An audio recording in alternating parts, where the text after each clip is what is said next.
This evening, first up, election fever intensifies. Nomination day wraps up peacefully at the Umana Yana as 7 political parties gear up for the September 1st polls. Who's in and who could be out? Plus, cashback for CXC. Parents across the country are lining up as the Ministry of Education begins issuing refunds for exam fees. We'll tell you what you need to bring and how much you can claim. Also, mob violence turns deadly. A 16-year-old is hacked to death on the Corentyne, and his mother says the suspects are no strangers. Her chilling warning to other families and her call for justice. Meanwhile, from Region 2 to the runway, a new aircraft maintenance training program takes flight, giving Guyanese youth a ticket to a high-demand career in aviation. Meet the students who are reaching for the skies. And on the international front, President Trump announces a new weapons plan for Ukraine and threatens Russia with sweeping sanctions. Is this a shift towards peace or an escalation path? All this and more coming up on Headline News Update. Stay with us.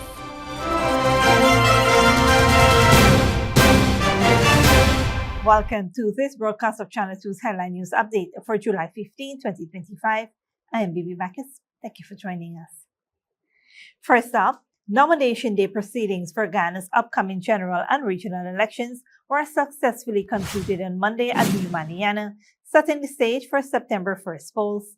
The Ghana Elections Commission confirmed that 7 political parties submitted their lists of candidates to contest the elections. The process unfolded in a peaceful and orderly manner, with a festive atmosphere underscoring the country's democratic spirit. Following the close of nominations, all candidate lists were securely transferred to GCOM's Data Processing Center. The Commission stated that the center is equipped to handle both general and regional nominations with dedicated teams, ensuring the thorough verification and validation of all submissions. Each list is being cross-checked against the revised list of electors and examined for candidate eligibility and accuracy of nominators. Political parties will be informed by midnight on July 15th if any defects are found in their submissions. Corrections must be made by midnight on July 16th. GCOM commended the conduct of political parties and urged all citizens to remain engaged, peaceful, and informed as the electoral process progresses. On a different note, a 16-year-old boy from number 47 village Corentyne was brutally killed on Sunday night after reportedly being attacked by a group of men in the neighboring number 46 village. The teen, Justin Smith, was found with multiple chop wounds to his back, neck, and hand. He collapsed near a fast food outlet while still on his motorcycle, which showed minor damage, ruling out a traffic accident. He died while being transported to the New Amsterdam Public Hospital. His mother, Danraji Siunat, alleged that her son was ambushed and beaten by 3 young men from the area with whom he had ongoing disputes stemming from jealousy and past altercations. Family want justice to the son for the 3 boys and who beat them till he fall out the bike. We want them, the police pick up them and do the duty what they're supposed to do. She claimed the attack was the latest in a string of harassment incidents involving the same individuals, including previous threats, beating, and even a shooting attempt. According to CNOT, her son had stopped reporting incidents to the police after receiving no justice in earlier cases. She also recalled a tragic incident involving her late husband, who the same group attacked and later took his own life after settling the matter out of court. When mommy goes back, they got married my son. They asked my son life who will give me back. They can't give up, but it's bitter. Really, really bitter. The grieving mother is calling for a thorough police investigation and the arrest of those responsible. Police have launched an investigation but have yet to issue an official statement. This killing comes just weeks after a similar mob attack claimed the life of 18-year-old Jeroy Gordon in West Coast Province. In other news, the parents of students who paid for their children to write up to 8 subjects at this year's Caribbean Secondary Education Certificate examinations have begun receiving refunds from the Ministry of Education this week. This follows President Irfanali's promise in April that the government would cover the Caribbean Examination Council's fee for up to 8 subjects for all candidates, whether from public or private schools or writing as private candidates. The initiative is expected to cost the state an estimated $700 million. According to the ministry, all students who sat 2025 C2 CAPE exams during the May-June period are eligible for reimbursements regardless of whether they received a subsidy. Refunds will be issued for a maximum of 8 subjects.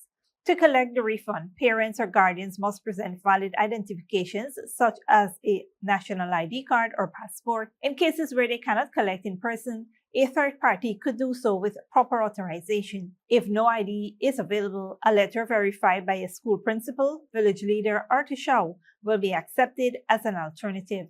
This move is part of the government's broader effort to enhance access to education, with billions of dollars invested in modernizing school infrastructure and expanding support for students nationwide. A schedule is available on the Ministry of Education's Facebook page.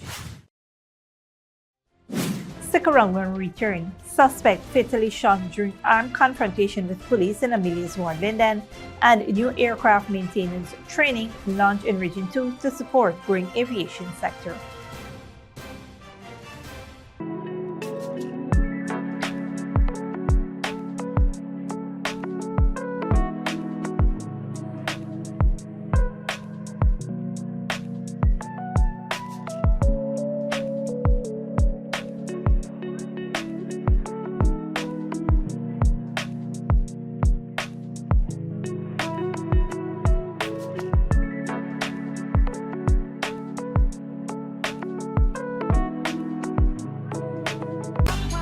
Sneakily with a gift of sight from Modern Optical Services. Let our professional team examine and prescribe what's best for your eyes. Our smiles make fashionable faces. See us for a full line of optical services, including brand name and prescription eyewear.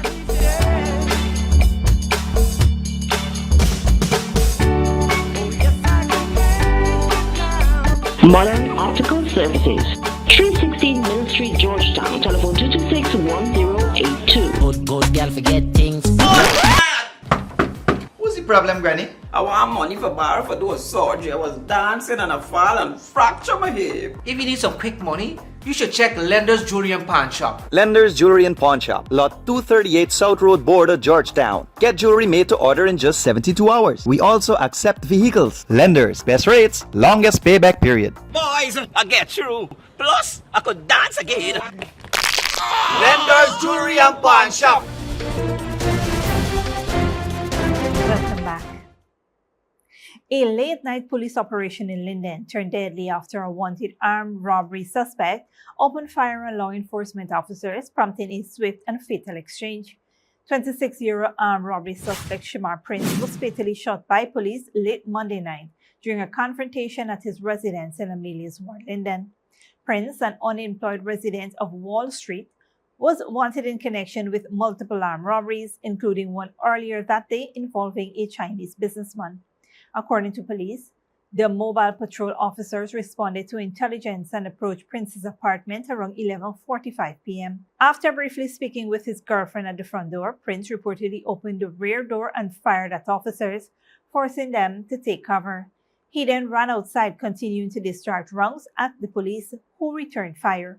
Prince was struck and fell to the ground. When police approached the suspect, they discovered a .38 revolver with live and spent rounds, a bag containing ammunition, a knife, and over $1,000 in cash, suspected cocaine, and other personal items. He was taken to the Linden Hospital complex where he died while receiving treatment. Prince sustained 5 gunshot wounds to the head, shoulder, and chest. The weapon, ammunition, and suspected narcotics were lodged for forensic examination, and a post-mortem examination is pending. Police says Prince was a suspect in several recent armed robberies targeting Chinese-owned businesses in the region. He was previously convicted and served prison time for armed robbery. In 2021, he escaped from Lusignan prison while serving 2 5-year sentences, but was quickly recaptured. Investigations are ongoing. On a different note, 20 young residents from Region 2 have begun training in aircraft maintenance as part of a new initiative aimed at preparing Ghana's youth for careers in the rapidly expanding aviation industry. The 9-month program, launched at the Essequibo Technical Institute, is a collaboration between the Ministry of Labor's Board of Industrial Training, BIT, and Art Williams and Harry Wennett Aeronautical Engineering School. It offers Caribbean vocational qualifications, Level 1 certification in aircraft maintenance. The first cohort includes 6 females and 14 males. They will be trained in key areas including aircraft maintenance, ground operations, safety protocols, and technical communication. Minister of Labor Joseph Hamilton, speaking at the launch, emphasized the importance of expanding access to quality technical training across all regions. Aviation maintenance, he said, is not just a technical skill, it's a career for the future, noting its relevance to transportation, tourism, oil and gas, and national security. General Manager of the Aeronautical Engineering School, Nalini Chandraban, described the program as a strategic investment in Ghana's aviation sector. BIT CEO Richard Mon also praised the initiative as a powerful example of how partnerships can positively impact lives nationwide. The beneficiaries expressed gratitude for the program. When I first saw the program, it was very intriguing because ever since I was small, I was always interested in aviation. I always wanted to pursue my dreams and pursue a career in aviation. I want to become a pilot. So when I saw this, it was like, okay, this is your opportunity. I've always been fascinated about planes. I wanted to become a pilot, but there's it's expensive. You have to go, I don't know, out the country. You have to get support, and a lot of people don't have that opportunity. So, thanks to the government, I want to thank them for giving me and all the trainees here the opportunity to start this process, this path. This is truly one of the most amazing things that the government ever did so far, to bring a course like this into Essequibo course and bringing it to people like us, because it's very hard for most Essequibians to go into Georgetown and pursue their studies. And a lot of us have dreams to go and get these things done, but financially and then the distance and places to stay is very hard. And now that they've brought it here, and it's cheaper because the courses are very expensive naturally. So bringing it under the government process and just making it better for everybody in Essequibo. The initiative is part of the government's broader push to strengthen technical and vocational education and support workforce development in high-demand sectors. Don't go away after the break. South African police minister suspended over corruption allegations, and Australian Prime Minister Albanese pushes Aussie exports in China visit.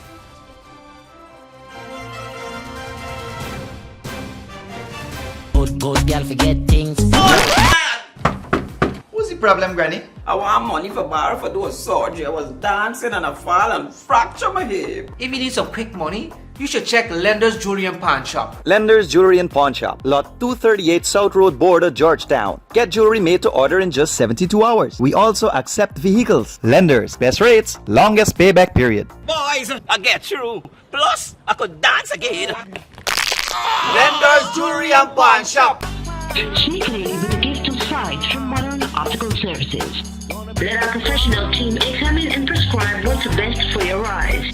Common smiles make fashionable faces. See us for a full line of optical services, including brand name and prescription eyewear.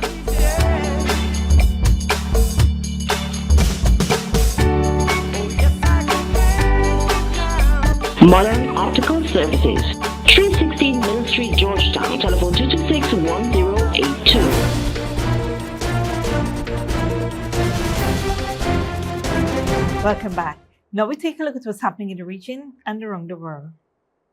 Dominica has announced a limited gun amnesty, a new firearms task force, and cash rewards to combat rising gun violence. Prime Minister Roosevelt Skerrit outlined the measures after several shootings, including one involving a crew member from the Logos Hope ship. The task force will unite various agencies, and the public can earn 1,000 EC for tips leading to illegal firearm seizures. A confidential hotline and surrender option will also be implemented. Meanwhile, in Africa, South African President Cyril Ramaphosa has suspended the police minister Senzo Mahunu after he was accused of colluding with criminal syndicates. Ramaphosa says the allegations will be investigated, Al Jazeera's Famida Miller reports. A press conference held to voice allegations of corruption from within South Africa's police service against its own minister. Senzo Mchunu is accused of colluding with criminal syndicates and interfering in sensitive investigations. The war that we are facing is so serious that it deals with high-level senior officers within the criminal justice system. Therefore, it is important for us to go into a combat mode. President Cyril Ramaphosa says the allegations will be investigated through a commission of inquiry. The commission will investigate the role of current or former senior officials in certain institutions who may have aided or abetted the alleged criminal activity or failed to act on credible intelligence or internal warnings or benefited financially or politically from a syndicate's operations. The police minister is also accused of disbanding a crime unit tasked with investigating politically motivated killings in the KwaZulu-Natal province. That's after it was revealed crime syndicates were behind the killings. Mchunu responded to his suspension saying he respects the president's decision. But most opposition parties have criticized President Ramaphosa for not firing him and instead placing him on a leave of absence. Ramaphosa's previously established commissions of inquiry to investigate alleged corruption, but many people say not much came out of them. Some analysts say the commissions have been used to shield political allies and members of the African National Congress accused of wrongdoing, rather than prosecute them. The commission is expected to take at least 6 months to finalize its reports. Many people were hoping for a far quicker result. The allegations are credible from the point of view that you have telephone records of the affected parties, communication between the police, for instance, the head of crime intelligence, the minister, and members of the underworld. Several high-profile ANC party members have in the past been investigated for corruption. The ANC says it fully supports all lawful and constitutional processes that seek to uphold the integrity of South African institutions. The latest allegations have further damaged the already fragile reputation of the police in South Africa, and many are asking whether it can be restored. Famida Miller, Al Jazeera, Johannesburg, South Africa. Australian Prime Minister Anthony Albanese has arrived in Beijing ahead of talks with Chinese President Xi Jinping. He is there to broaden economic cooperation with China, which is Australia's top trading partner, while taking into account the security concerns of its population and its most important ally, the United States. Al Jazeera's Catherine Yu reports. At this steakhouse in Beijing, one ingredient takes center stage: Australian beef. Imports to China have surged this year by about 30% compared to 2024. In China, we can only get like either Australian or American beef. But after like some research and like getting some feedback from customers, we stick with the Australian one. Yeah, because of its texture is more tender. Washington's trade war with Beijing has impacted American supplies, adding to the appeal of Australian imports that are known in China for their high quality. It's this reputation that Australian Prime Minister Anthony Albanese wants to capitalise on during his 6-day visit to China. 1 in 4 of Australian jobs depends upon our trade, and around about 25% of our exports go to one destination, China. While in Shanghai, the Australian leader launched a tourism campaign aimed at attracting Chinese travellers. Trade between their countries spans agriculture to education, but Australia's primary export is iron ore that helps fuel China's vast steel sector. That trade, however, is threatened by Beijing's push to clean up the industry and use so-called green steel. I think what we'll see is some more clarity around the future of steel and iron. That's particularly also looking at the delegation that is accompanying Albanese in China. There seems to be a very strong focus around these natural resources. Chinese investment in Australia has been restricted by national security concerns that are shared by its most important defence ally, the United States. Washington and Canberra are both wary of China's growing influence in the Asia-Pacific. Prime Minister Albanese is expected to meet with Chinese leader Xi Jinping in Beijing and must walk a difficult tightrope in balancing Australia's economic interests with its security concerns. Expanding business ties may be his goal, but behind the scenes are disagreements over China's military activities in the region and its detention of Australian nationals due to spying allegations. But for those in China with an appetite for Australian goods, Albanese's visit is good news. They're hoping it will ensure a steady supply to satisfy local demand. Katrina Yu, Al Jazeera, Beijing. U.S. President Donald Trump has announced a new weapons plan for Ukraine and threatens further severe sanctions on Russia if no peace deal is reached in the next 50 days. It's a dramatic U-turn on U.S. policy. Al Jazeera's White House correspondent Kimberly Hackett reports. A major shift in policy announced on Monday by U.S. President Donald Trump. This is a very big deal we've made. This is billions of dollars worth of military equipment is going to be purchased from the United States, going to NATO, etc. And that's going to be quickly distributed to the battlefield. Trump announced the deal alongside the NATO Secretary General, who encouraged Russia to make peace. Speed is of the essence here. Russia has also been put on notice. Make a deal to end the war with Ukraine or face unilateral tariffs of 100%. We're going to be doing very severe tariffs if we don't have a deal in 50 days. Tariffs at about 100%.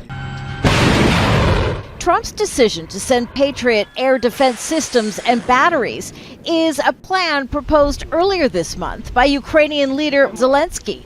It comes after Trump's repeated attempts to end the war through conversations with the Russian president. I felt that we had a deal about 4 times. And here we are, still talking.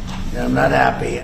President Trump's decision to send billions in defensive weapons to Ukraine is an about-face in U.S. policy. Earlier this month, the Pentagon announced it was pausing air defense missiles to Ukraine, citing a dwindling U.S. weapons stockpile. But Trump says Putin hasn't been serious about negotiating peace. That's why secondary sanctions, tariffs to cripple Russia's economy, are also being considered for countries who buy Russian oil and gas. I speak to him a lot about getting this thing done. And I always hang up and say, well, that was a nice phone call. And then missiles are launched into Kiev. Unlike previous weapons shipments paid for by U.S. taxpayers, the new weapons to Ukraine will be purchased by NATO and distributed to the battlefield within days. Kimberly Helkett, Al Jazeera, the White House. This brings us to the end of our regional and global news coverage. Up next is the 3-day weather forecast.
And that's Safety V2 headline news for this Tuesday evening.